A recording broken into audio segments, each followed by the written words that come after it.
kancil, dan buaya. Ya, simak baik-baik ya. Kita tonton sama-sama.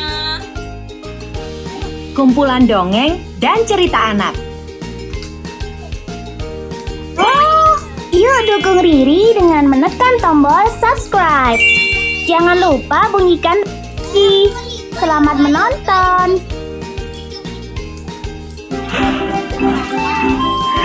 Kisah Kancil dan Buaya. Di sebuah hutan belantara yang luas, tinggallah beraneka macam satwa. Salah satunya adalah seekor kancil.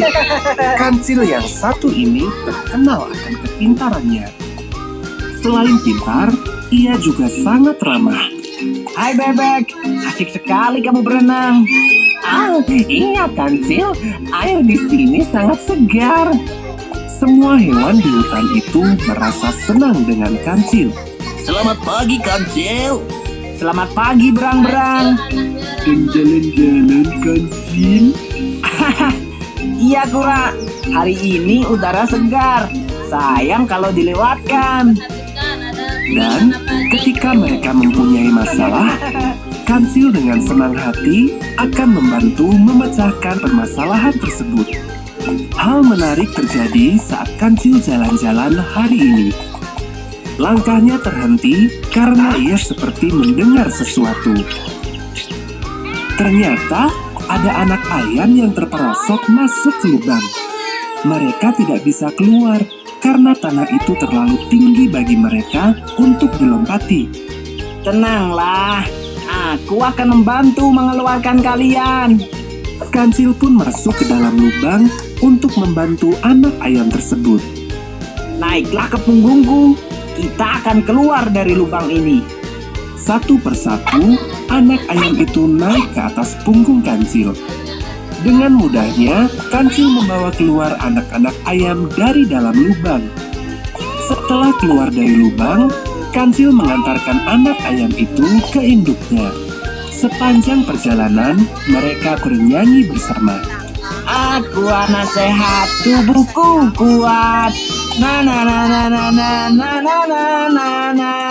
Aku anak sehat, tubuhku kuat. Na na na na na na na na na. Kecil. Mereka pun turun satu persatu dari punggung kancil. Induk ayam senang telah ditolong oleh kancil. Terima kasih kancil. Makasih Tuan Kancil. Sama-sama. Jaga mereka baik-baik. Sampai jumpa. Dadah. Hati-hati Tuan Kancil. Kancil pun melanjutkan perjalanannya. Di tengah perjalanan, ia merasa lapar dan mulai memakan dedaunan yang segar. Dedaunan ini belum cukup membuatku kenyang. Kancil kemudian melanjutkan perjalanan untuk mencari makanan lain yang lebih segar. Semakin siang, cuaca terasa semakin panas. Sinar matahari hari ini sungguh terik. Aku jadi haus. Kancil pun berhenti di tepian sungai untuk melepas dahaga. Segarnya air sungai ini. Aku sudah tidak haus lagi. Air pegunungan memang menyegarkan. Kerongkonganku tak lagi kering. Selesai minum, Kancil melihat sesuatu yang menarik di seberang sungai. Itu pohon buah-buah yang segar. Namun sayangnya, arus sungai itu begitu deras. Kancil tak berani menyeberangi sungai itu. Kancil segera mencari akal untuk menyeberang. Andai ada sesuatu yang bisa membuatku sampai di seberang. Tiba-tiba, ia melihat beberapa buaya yang sedang tertidur di dekatnya. Aku jadi punya ide. Aku bisa memanfaatkan buaya-buaya ini. Kancil pun membangunkan salah satu buaya. Buaya, bangunlah sejenak. Hei, kenapa membangunkanku? Kau mau menjadi santapanku? Tenanglah dulu. Aku membangunkanmu untuk memberi berita baik bagi kalian semua. Aku membawa hadiah daging yang segar dari raja. Untuk itu, aku harus menghitung jumlah kalian. Berjajarlah sepanjang sungai agar aku mudah menghitungnya. Benarkah?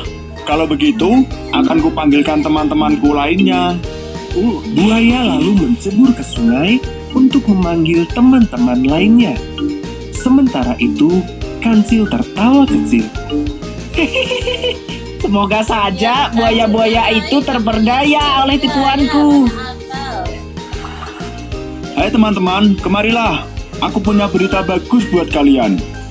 Teman, kita akan dapat daging. Benarkah? Benar, si Kancil yang memberitahuku. Kita hanya perlu berjajar sepanjang sungai agar Kancil bisa menghitung jumlah daging untuk kita. Semua buaya pun berkumpul. Dan mereka mulai berjejer-jejer sepanjang sungai hingga membentuk seperti jembatan. Inilah yang diharapkan oleh Kancil. Nah, bersiap-siaplah buaya. Aku akan menghitung kalian. Iya ya, dekatlah mulai menghitung. Kami sudah lapar. Kancil mulai melompati punggung buaya satu persatu sambil pura-pura menghitung. 1, 2, 3, 4, 5, 6, 7. Selesai menghitung buaya terakhir, Kancil pun melompat ke tepi sungai. Terima kasih para buaya. Berkat kalian, aku jadi bisa menyeberang. Setelah itu, Kancil langsung berlari kencang meninggalkan buaya. Hah? Menyeberang? Apa maksudnya? Jangan-jangan kita ditipu. Maksudmu, ia menjadikan kita sebagai jembatan penyeberangan? Buaya pun menjadi kesal karena ia merasa ditipu oleh Kancil. Awas kau Kancil! Sementara itu, Kancil berhasil menjauh dari para buaya. Dan kini ia sedang menikmati buah-buahan yang segar.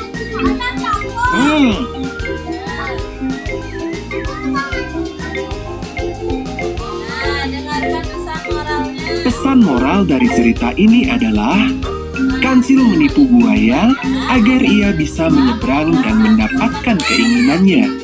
Dan buaya pun menjadi marah. Ingat ya, semua perbuatan jelek hanya akan menambah musuh.